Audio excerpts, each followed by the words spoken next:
मेरा विवाह गीत अच्छा लगे तो प्लीज़ सब्सक्राइब करें, लाइक करें और कमेंट करके बताएं मेरा विवाह गीत कैसा लगा। कहाँ के सिंघोरा दुल्हे कहाँ का सिंदूर जी के करे कहे से दुल्हे करा सिंदूर दाना जी के करा कहे से दुल्हे करा सिंदूर दाना जी के करा कहे से दुल्हे करा सिंदूर दाना जी।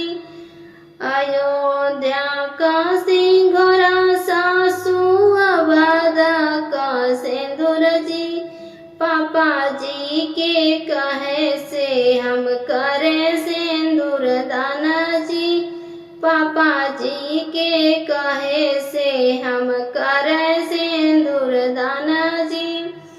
ताना तू मोरे भैया कुसुम रंग चुनरिया जी ओही में छुपाई ल्या भैया अपन सुंदर बहिया ओही में छुपैला भैया अपन सुंदर बहिनिया।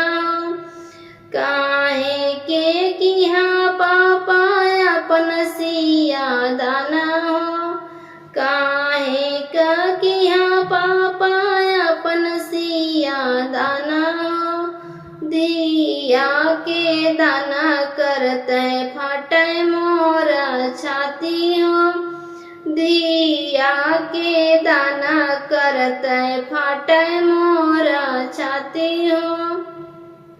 पापा के रोवे बेटी उमड़ गई जामुनवा हो पापा के रोवे बेटी उमड़ गई जामुनिया हो मम्मी के रोवे बेटी भर गए सागरवा हो मम्मी के रोवे बेटी भरी गए सागरवा हो।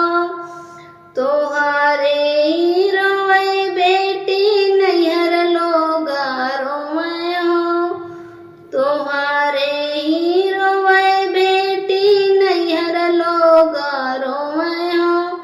मड़वा में बैठे दुल्हे पूछे एक बात हो मड़वा में बैठे दुल्हे पूछे एक बात हो। काहे का धन रोवत बाटू कह के बयान हो तैसा बेरे थाना चला ससुरारी हो तैसु बेरा थाना चला ससुरारी हो। ओही ससुर देश धना लक्ष्मी बन के रहू ओही ससुर देश धना लक्ष्मी बन के रहू हो।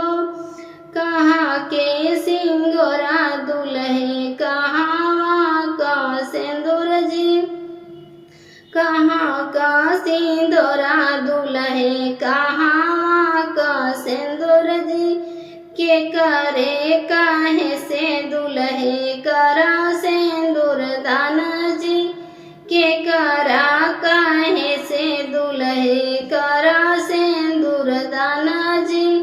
मेरा विवाह गीत अच्छा लगा हो तो प्लीज़ सब्सक्राइब करें, लाइक करें और कमेंट करके बताएं कैसा लगा।